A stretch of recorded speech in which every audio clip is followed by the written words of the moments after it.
Hola Andrés, comenzamos con las preguntas. ¿Cuál es tu postura en relación a la diferenciación entre los paradigmas cualitativo y cuantitativo? ¿Y son estas divisiones de la ciencia, de los hombres que hacen ciencia, o son herramientas al servicio del proceso de investigación? Hola María Alejandra. Bueno, gracias en primer lugar por la invitación. Como siempre es un placer colaborar con ustedes y con la maestría. Con respecto a tu pregunta, primero quiero hacer una aclaración. Existe la idea de que la ciencia es el ámbito de la producción de conocimiento objetivo, universal, necesario, probado y demás. Esto en realidad no es así. La ciencia es un campo de luchas y en principio por lo que se lucha es por la significación, es decir, por dar significado, por establecer qué significa la ciencia, qué es hacer ciencia, en definitiva, qué es la ciencia. Y en este sentido podemos decir que hay un montón de posturas con respecto a qué es la ciencia y cómo la ciencia se hace. Yo hablaba de un campo de luchas. El campo de luchas donde se explicitan las diferencias justamente es la epistemología. Entonces nos encontramos cuando vamos al campo de la epistemología que hay posturas afines, complementarias, absolutamente contradictorias, que tienen que ver con este sentido de qué cosa es la ciencia. Por lo tanto, la pregunta que vos me haces, a ver, yo tengo mi propia postura, pero la pregunta es respondida de modo diferente de acuerdo a la postura epistemológica que se tiene. Vos hablás de paradigmas cualitativo y cuantitativo. Bueno, cualitativo y cuantitativo en realidad no son ni divisiones de las ciencias ni tampoco herramientas. Son enfoques, pero tampoco existe lo que podríamos decir un enfoque cualitativo puro o cuantitativo puro. Hay ciertas corrientes epistemológicas, dentro de la que me incluyo, que en realidad piensan que los enfoques son cuantitativos o cuanticualitativos. Es decir, que una investigación puede estar planteada desde un enfoque más cualitativo, pero que en algún lugar tiene que anclar en lo cuantitativo, porque si no hay un anclaje en lo cuantitativo, esto puede concebirse simplemente como una opinión. Y la ciencia trata de ser un saber fundado. Ahora, ese saber fundado no tiene por qué estar fundado en un contexto experimental. De hecho, buena parte de las teorías científicas están basadas en un sustento teórico, conceptual.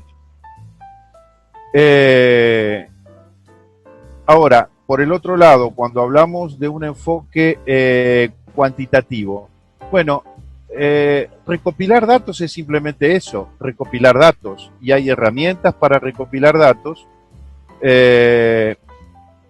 herramientas que pueden ser utilizadas por distintas posturas metodológicas. Por ejemplo, una encuesta, una entrevista. Bueno, eso puede estar planteado desde propuestas epistemológicas como el análisis del discurso, la semiótica, la semiología, el análisis siempre tiene el análisis cuantitativo siempre tiene también un fundamento teórico que es cualitativo y una interpretación de esos datos, porque los datos no hablan por sí mismos, los datos hablan a partir de las interrogaciones que le hacemos a los datos, y esas interrogaciones vienen dadas por un marco teórico. ese marco teórico tiene una definición epistemológica. Entonces, depende, es decir, nadie puede decir esto está bien o está mal, sino lo que hay que preguntarse es si es consistente o no es consistente con la postura epistemológica y metodológica que ha elegido para llevar adelante una investigación. Entonces, tu pregunta es lógica y es razonable porque aparece como división. Ah, no, yo hago investigación cualitativa. Ah, no, yo me dedico a Quanti. No. Toda investigación cualitativa en algún lugar tiene que anclar sobre un quantum. Y ese quantum no tiene que ser un porcentaje con una coma y varias cifras que le siguen. Ese quantum puede ser mediciones o medidas como, por ejemplo, se entiende que tal aspecto está más desarrollado que tal otro. Los discursos teóricos permanentemente aparecen consideraciones que tienen que ver con formas de medición, aunque no estén dadas en cifras y en porcentaje. Cuando yo digo no, porque tal cosa resulta más adecuada que esta otra, bueno, no estoy diciendo en cuanto más o en cuanto menos, pero estoy haciendo una distinción. Por lo tanto, los procesos de investigación pueden tener un sesgo, sin que esto pueda interpretarse como algo negativo, en el que la investigación es más cualitativa, es decir, que prima lo cuantitativo, pero la dimensión cualitativa tiene que estar, o más cuantitativa, es decir, prima más lo cualitativo, pero lo cuantitativo también necesariamente tiene que entrar. Porque la investigación científica no es la recopilación de datos. La investigación científica es la dinámica, la dialéctica entre una forma de concepción que se llama teoría científica y los procedimientos que devienen de esas teorías, las metodologías, las herramientas metodológicas que se suman a esas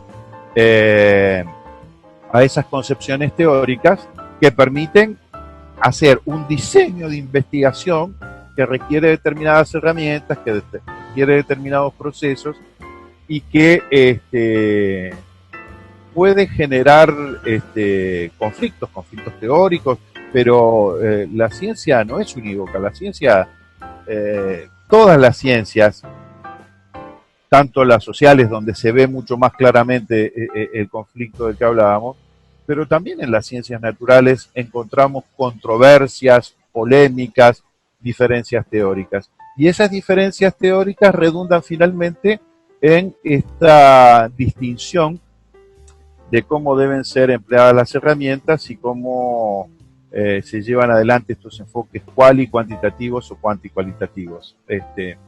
Creo que esta es un poco la idea, ¿no, Alejandra?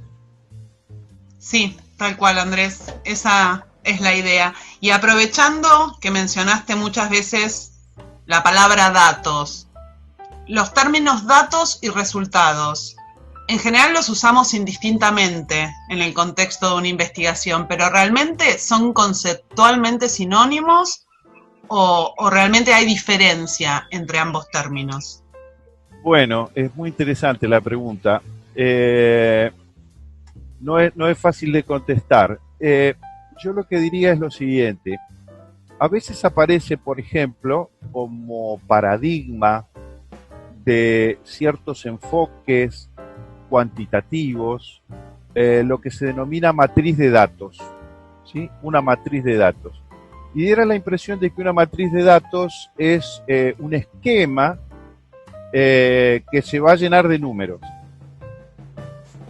Y entonces quiero evocar a alguien que fue un importante maestro para mucha gente, para mí también, que fue Juan Zamaja. Y Zamaja decía, lo sepa o no el investigador, todo investigador, lo sepa o no, todo investigador construye matrices de datos. Claro, algunos decían, no, ¿cómo puede decir eso? Yo soy, no sé, soy un sociólogo o soy un psicólogo que se maneja, un psicólogo, por ejemplo, que sería, yo soy un psicoanalista, pensemos en esa orientación, porque si fuera un conductista podría estar más cerca de enfoques cuantitativos.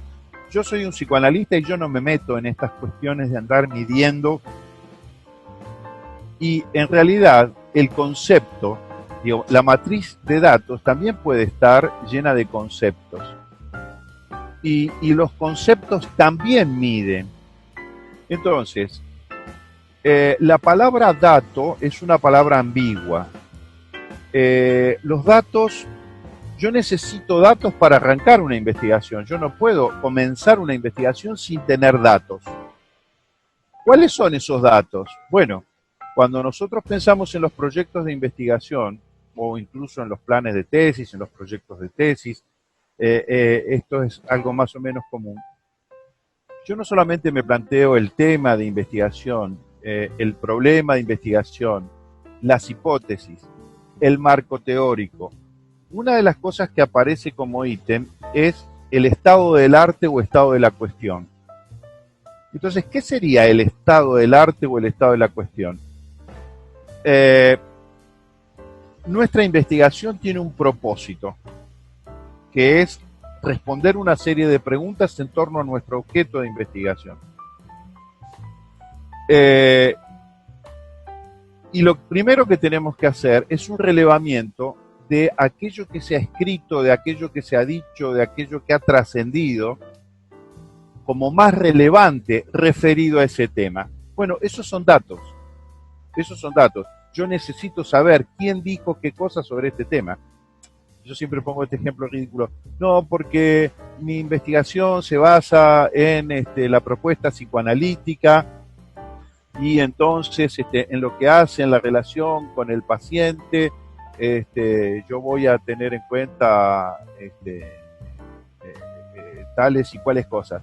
¿Y usted tuvo en consideración, qué sé yo, la interpretación de los sueños de Freud? Freud, perdón, no conozco ese autor. Bueno, uno no puede decir que no conoce a Freud si va a hablar de psicoanálisis, digo, por poner un ejemplo casi ridículo. Entonces, aquellos elementos que forman parte del marco teórico conforman una información que puede ser concebida como datos, sean números o sean conceptos. Ahora, cuando yo me pongo a investigar, yo tengo que estratificar la información, yo tengo que jerarquizar la información. Para jerarquizarla, lo que Samaja planteaba en la matriz de datos eran 3 niveles.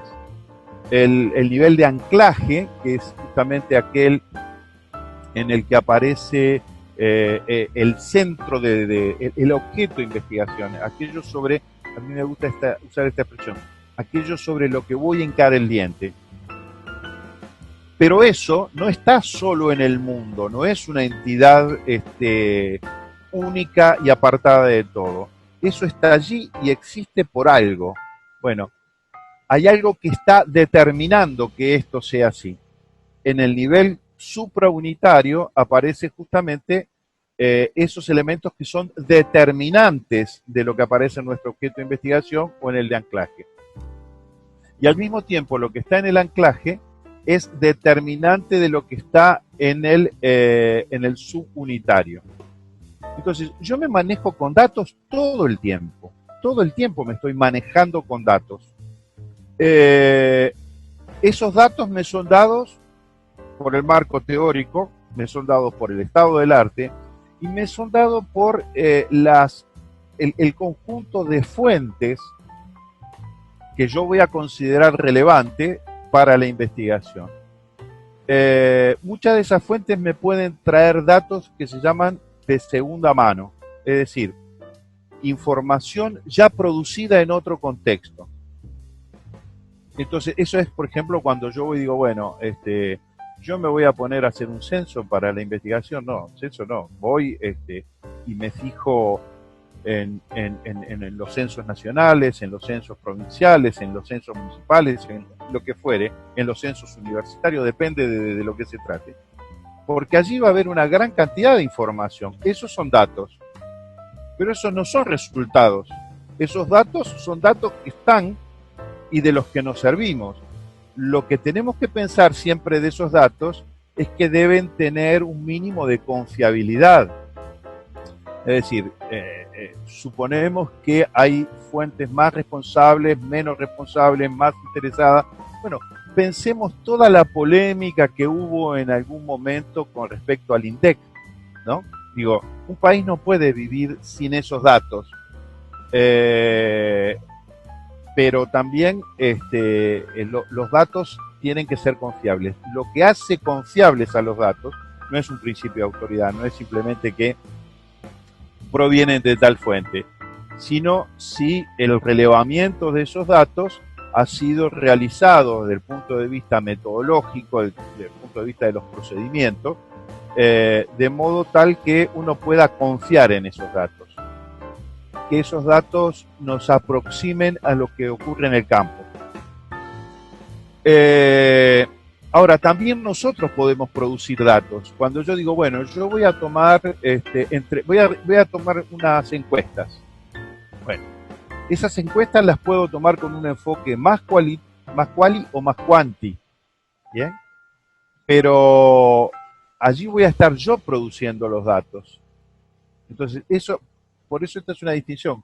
Cuando uno utiliza datos producidos de segunda mano, alcanza con citar las fuentes, pero cuando uno produce datos propios, en un anexo de algún modo metido en el medio del trabajo, del informe, esos datos tienen que aparecer porque esos datos no son públicos. Ahora, ¿el resultado es resultado de qué? El resultado es el resultado del proceso de investigación. Cuando yo investigo, quiero producir un conocimiento que todavía no existe. Un conocimiento, es decir, ¿para qué vamos a producir el conocimiento de lo que ya se sabe? Se requiere en toda investigación, para la financiación, para la aprobación, que aquello que produzca agregue algo nuevo, algún conocimiento, alguna información, algún dato.